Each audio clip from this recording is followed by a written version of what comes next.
참미수님 반갑습니다. 토요 번외 특강 합니다. 입이 근질근질해서라는 제목으로 강의를 합니다.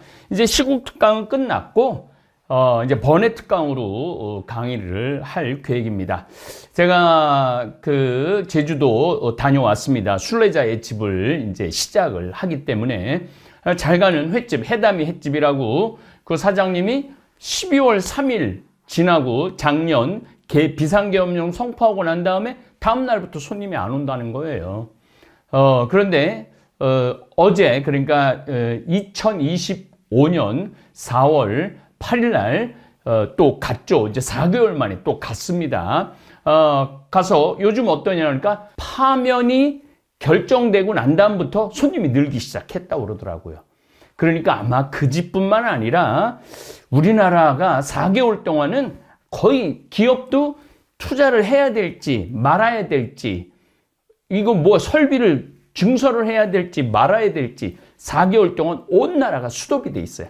또 제주 봄 카페 앤 스테이라는 우리 교우가는 조그만 아주 예쁜 미술관을 가봤는데 자기네들도 지금 거의 손님이 안 온다는 거예요. 근데 요즘 손님이 조금 늘기 시작했다고 그러더라고요.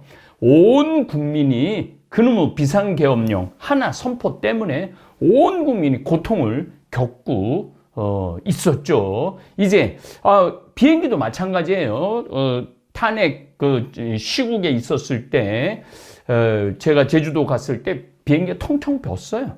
원주 비행기가. 근데 이번에는 갈 때도 꽉 차고 올 때도 꽉 차고 또 비행장도 지난 1월 달에 탄핵, 2월 달 탄핵 전국대 갔을 때는 제주 비행장도 텅텅 폈었는데 이번에는 정말로 사람이 어깨가 부닥칠 정도로 다시 이제 원상 회복이 돼 가고 있는 거죠. 그래서 조금 이제 이제 나라가 좀 돌아가나 보다. 이제 조금 안정을 찾나 보다. 그랬는데 전한길이라는 잘 알지도 못하는 사람인데 4월 9일 날 한남동 관저로 불렀다고 그러더라고요. 윤상현 씨하고 윤석열 씨가 제가 윤석열 씨라고 그랬을 때 대통령한테 씨가 뭐냐고 그러는 분 많은데 내가 욕을 했어 뭐를 했어 윤석열 씨보로 윤석열 씨라고 얘기했는데 그리고 저는 비상계엄을 선포한 12월 3일 이날부터 윤석열 씨는 나한테 대통령 아니었어요. 나한테 대한민국에는 어땠는지 모르겠지만은 그런데 불러갖고 이렇게 말했다고 그래요. 참 윤석열 전 대통령이 한 말입니다. 나야 감옥 가고 죽어도 상관없지만 우리 국민들 어떡하나 청년 세대들 어떡하나 우리나라 국민을 빚덩이에 몰아넣은 게 윤석열 씨예요. 1170조인가 역대 정부 생긴 이래 가장 많은 해외 빚을 지금 쥐고 있다고 국고가 지금 텅텅 폈다고 그래요. 2년 반 만에 나라 살림을 다 말아먹었던 거죠. 그리고 또 이런 얘기도 했다고 그래요. 윤 대통령, 무슨 윤 대통령이야. 윤 전 대통령은 다가오는 대선에 반드시 승리해 대통령께서 지키고자 했던 자유민주주의, 무슨 자유민주주의, 수호, 법치와 좀 이따 강의하겠지만 공정과 상식이 살아 숨쉬는 나라를 완성하겠다고. 이게 말이 돼. 이건 전한길 씨 이야기입니다. 그래서 참 마음이 아파요. 이런 사람들이 나라를 책임졌다는 것에 대해서 제가 서판교 성당 강의를 갔을 때 그 본당 신학교 총장도 하신 곽진상 신부님께서 파라독스라는 책을 한 권 번역을 했는데 지금 대한민국 상황과 너무 맞아 떨어져 있는 내용이 있어 소개합니다. 파라독스라는 책 안에 들어가 있는 내용입니다. 우리가 양도할 수 없지만 전할 수 있는 보물인 예수 그리스도에 대한 믿음, 소망, 사랑이 훼손되도록 내버려 둔다면 예수님에 대한 믿음, 예수님에 대한 소망, 예수님에 대한 사랑이 훼손되도록 내버려 둔다면 사람을 사랑하지 않는 것이다. 만일 이 보물이 온전히 살아있도록 지키고 안팎으로 열매 맺도록 하려면 시대의 필요와 시대의 필요, 부르심의 개방적인 모습을 보여주는 만큼 더욱 전통을 따르는 그리스도인이 되어야 한다. 시대에 있어서 필요에 의해서 부르심에 개방적이어야 된다는 거예요. 많은 사람들이 제가 시국 특강을 했을 때 천주교 신부 입이나 다물고 복음이나 전하라고 그랬는데 복음을 어디다 전해? 세상에 전해야 되는 거예요. 그럼 세상을 알아야지. 세상을 제대로 판단하고 평가할 줄 알아야죠. 복음만 그냥 전해요? 세상을 알으려고 그러면 정치를 알아야 되고 경제를 알아야 되고 사회를 알아야 되고 문화를 알아야 돼요. 신부가 그런 걸 모르면은 헛발질을 하게 돼 있습니다.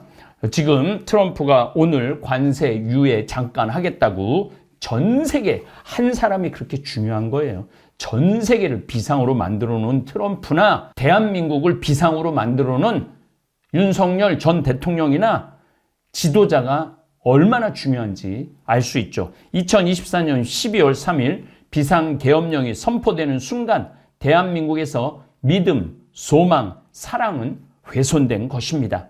헌법에 대한 믿음이 사라졌어요. 계엄령 선포 이후 민주주의의 뿌리가 되는 헌법은 무참하게 길거리에 내동댕이 쳐 짓밟혔습니다. 헌법을 누가 지켰어요? 헌법 재판소 서부지방헌법 재판소에 들어가고 유리창을 깨고 나오라고 그러고 욕을 하고 죽인다고 그러고 이게 헌법을 짓밟은 거죠. 판사가 모든 사람에게 평범하게 적용되어야 하는 구속기간을 대통령 한 사람에게만 예외로 적용해서 석방해주는 일이 벌어졌어요. 지 무슨 판사야? 무슨 지판사가 헌법에 대한 믿음을 저버린 판결이었습니다. 검찰총장은 항소하지 않아 대법원의 판단을 거부하고 대법원까지 올라갔었어야 되는데 자기가 그냥 풀어준 거죠. 대통령 한 사람에게만 특혜를 주어 석방해서 탈옥시켜 주었습니다. 온 국민을 허탈하게 만들어 버렸습니다. 아울러 국무총리와 경제부총리는 대통령 권한 대행을 수행하면서 헌법재판관 한 명을 임명하지 않아 헌법재판관 구선을 막아 세워갖고 온 국민을 3개월 동안 피를 말렸어요. 헌법에 대한 믿음을 저버렸습니다. 그랬더니요, 이번에는 마은혁 재판관을 임명을 하더니 바로 한덕수 대통령 권한대행 국무총리가요, 이게 아주 총알같이 이완규라는 사람을 지금 법제처장으로 있죠. 이 사람을 심판관으로 임명을 하겠다. 이게 정말 지금 대통령 하나만, 이제 파면된 대통령 하나만 문제가 아니라 대통령이 심어놓은 정부 각계 주요 요인들이 다 개판이에요. 개판. 엉망에 엉망. 또 나라를 흔들라고 지금 마음을 먹고 있습니다. 그러니까 믿음, 소망, 사랑을 저버린 거예요. 윤석열 전 대통령은 대한민국 정부, 국회, 사법부를 무참하게 짓밟아 버렸습니다. 온 나라 국민을 길거리로 내몰아 서로 미워하고 증오하게 만들었습니다. 이러한 나라 상황을 사제인 제가 나 몰라라 입 다물고 있었다면 사람을 사랑하지 않는 행동이고 비겁하게 중립이라는 커튼 뒤로 숨는 짓입니다. 저는 23회에 걸쳐 시국 특강을 했습니다. 우리나라 주교님들과 사제들이 격려하기도 했지만 제 안전에 대해 우려하기도 했습니다. 하지만 저는 입을 다물고 있을 수 없었습니다.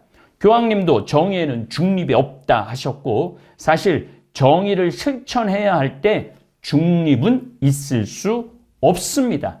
옳고 그름을 분명하게 결정해야 합니다. 우리가 이 세상을 살아가면서 중용을 지킬 수는 있어도 중립을 지키는 일은 우유부단한 행동일 뿐입니다. 한덕수 권한대항이나 최상목 권한대항 얼마나 우유부단했어요. 마은혁 재판관을 임명을 했다면 우리나라 국민들이 스트레스를 안 받았을 거 아니에요. 특별히 정의의 하느님, 질서의 하느님을 믿는 저로서는 옳고 그름에 대해 분명한 입장을 표명해야 했습니다. 다볼사이버 성당을 운영한 지 4년 6개월 동안 저의 강의에 대해 악성 댓글을 거의 찾아볼 수 없었지만 시국 특강을 시작한 이후 대한민국에서 찬성 댓글과 악성 댓글 모두 합쳐 아마 가장 많은 댓글 세례를 받은 것 같습니다. 거기에 내 외모에 대한 비난까지 섞어가면서 하는, 그거는 정말 인간 이하의 댓글이죠. 저는 악성 댓글을 읽고 분노하거나 마음이 흔들린 적이 없었습니다. 대한민국은 표현의 자유가 있는 자유민주주의 국가이기 때문에 누구나 저에게 욕을 퍼부을 수 있는 권리가 있는 나라입니다. 우리 오늘 둘째 형님 만나갖고 얘기를 들어보니까 둘째 형님도 너무 열받아갖고 광화문도 나가고 용산도 가고 여의도도 가고 그러셨다고 그러더라고요. 그래갖고 우리 형은 욕 한 글자 안 하고 다음에다가 당신의 의견을, 정치적 의견을 올렸다고 그러더라고요. 너무너무 많이 올려갖고 다음에서 그 정지가 됐다고 연락이 왔다고 그러더라고요. 댓글 때문에 정지가 됐다고. 우리 형도 나보다, 그래서 내가 오늘 형한테 그랬어요. 나보다 먼저 백령도 갈 뻔했네. 내가 그런 얘기를 했습니다. 지난 28년 동안 제가 진행하고 있는 환경운동을 꾸준히 후원해 주신 분들이 1만 5천 명이었는데 그 가운데 태극기 부대원들이 많았죠. 나이 드신 분들이 많았으니까 생태마을을 전화해서 욕을 바가지로 해대면서 탈퇴하신 분이 그동안 4개월 동안 420명이 되었습니다. 이제 더 이상 황창현 신부 후원하지 않겠다 이거죠. 환경운동 후원하지 않겠다 이거죠. 황창현 신부가 하는 걸 후원하지 않겠다. 탈퇴자가 있어서 가슴이 조금 아리긴 했지만 어쩔 수 없는 상황입니다. 인생을 살아가면서 모든 사람이 제 의견을 100% 따를 수는 없습니다. 처해진 환경, 또 살아온 여정, 이런 거에 따라 분명 의견이 다를 수 있습니다. 그게 세상 살이입니다. 하지만 놀랍게도 탈퇴자가 420명이었는데 새로운 가입자가 740명으로 훨씬 많이 늘었습니다. 되살림 후원해온 탈퇴 가입 비율을 보면 현재 대한민국의 정치 상황을 여실히 들여다볼 수 있습니다. 지난 4개월 동안 되살림 회원 탈퇴가 32.6%, 420명을 계산을 해보니까 가입자가 63.4%입니다. 아마도 윤석열 전 대통령 탄핵을 원하는 게 63.4%고 기각 이거를 원하는 게 32.6%가 아니었는가. 이게 대세입니다. 저는 국민의힘도 아니고 더불어민주당도 아닌 예수당입니다. 이번 시국 특강으로 2024년 12월 2일까지 구독자가 46만 5,444명이었는데 2025년 4월 3일 기준으로 구독자는 51만 4천 명입니다. 4개월 동안 무려 구독자가 4만 8천 명 더 늘어났습니다. 4만 8천 명이 4개월 동안 늘어난 거예요. 한 달에 10,000명씩 늘어난 거예요. 10,000명, 12,000명씩 한 달에 늘어난 거예요. 평상시에는 6,000명씩 늘어나는데 배가 더 늘어났던 것이죠. 이게 제가 저를 따라라, 내 의견이라 동의해라, 이게 아니에요. 이게 민의입니다. 이러한 민의를 지금 국민의힘 또 지금 윤석열 전 정부 관료들이 알았으면 좋겠어요. 일반 유튜버들에게는 상상도 할 수 없는 많은 신규 구독자가 늘어났습니다. 다볼사이버 성당은 국민 100명 가운데 한 사람 비율로 구독자를 확보하고 있습니다.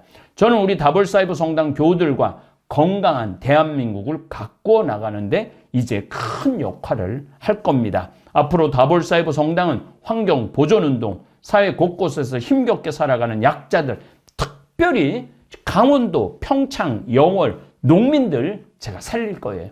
농민들 힘껏 행복하게 농사 짓도록 할 것이고 농사 짓는 농산물 전부 다 거의 전량을 저희 생태마을에서 지금 구매를 하고 있어요. 요즘 하루에 200만 원, 250만 원치를 매일 구매를 하고 있어요. 농산물들을. 그러니까 농산물을 지금 생산하는 농민들은 너무 행복하죠. 농산물 생산하는 만큼 우리가 다 생태마을에서 다 구매해서 우리 청국장 선물 보낼 때 거기 농산물 선물 하나씩 다 넣어드려요. 하루에 거의 1,500세트씩 넣어드리고 있어요. 그러니까 농민들이 너무 행복해하죠.